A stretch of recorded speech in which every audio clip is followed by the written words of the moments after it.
joining us is somebody that has a very unique perspective on this story and has done a lot of research.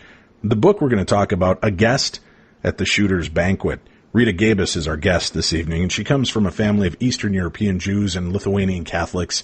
She was close to her Catholic grandfather as a child and knew one version of his past. Prior to immigration, he had fought the Russians, whose brutal occupation of Lithuania destroyed thousands of lives before Hitler's army swept in. She knew a man completely different than the history that came with him.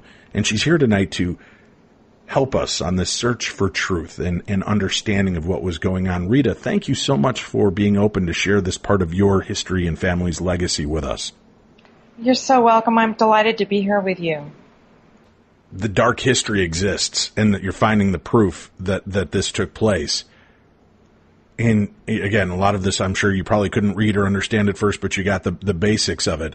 Right. Once you have uncovered this and you start going down this dark rabbit hole, how quickly does more information start to come? Pretty quickly. And what was the first shock moment for you? What was the first, oh God, no, kind of sensation that you got doing this research? Well, the first was at the Holocaust Museum, seeing his signature on these reports. The second was learning that in 1941, in the fall of 1941, when he was working as chief of security police in this region, the borderland region of Lithuania, I think was roughly 261 square miles. There was a roundup of almost the entire Jewish population of the region.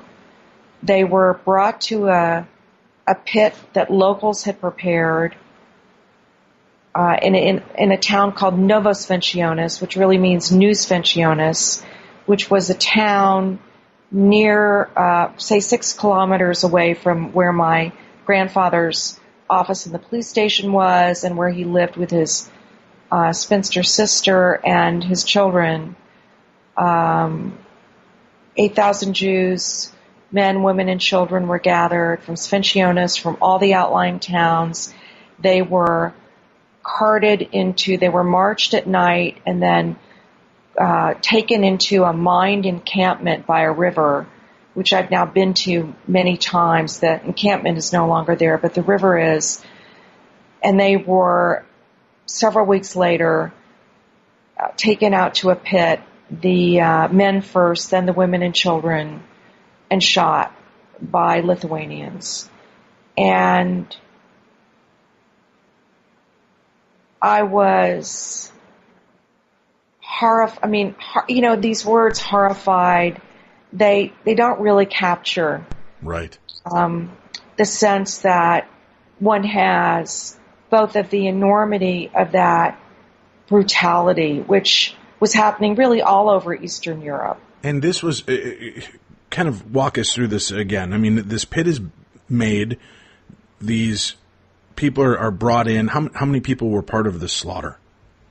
So the slaughter involved, I think there were probably 20 shooters, all of whom were Lithuanian. They were shooters for hire.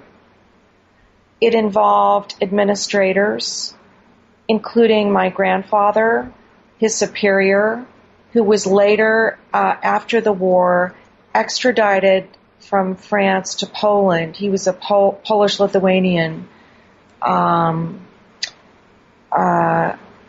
He was Polish-Lithuanian by birth. He was tried as a war criminal and given a capital sentence and shot.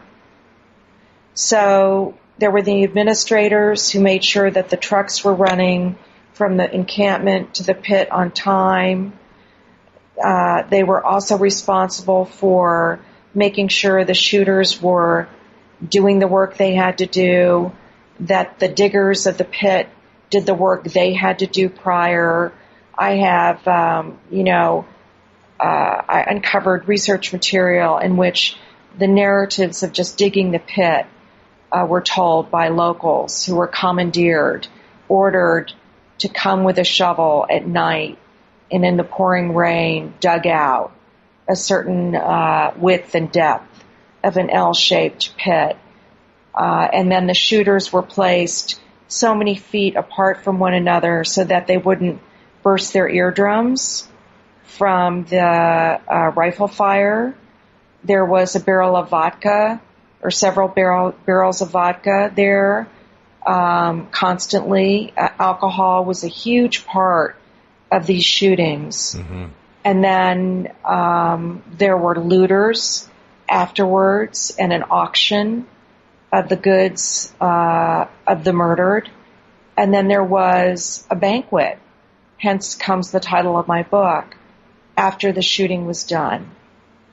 The pit was covered with dirt.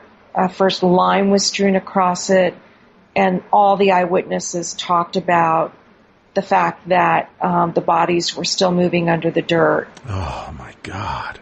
After the shooting was done. And, you know, these were children. These were pregnant women. These were elderly men. 8,000 souls. Subscribe now for True Crime Tuesday by visiting darknessradio.com and clicking the True Crime Tuesday banner. Never miss another episode of True Crime Tuesday and Dumb Crimes and Stupid Criminals. Go there now, darknessradio.com, and click on the True Crime Tuesday banner. Do it now.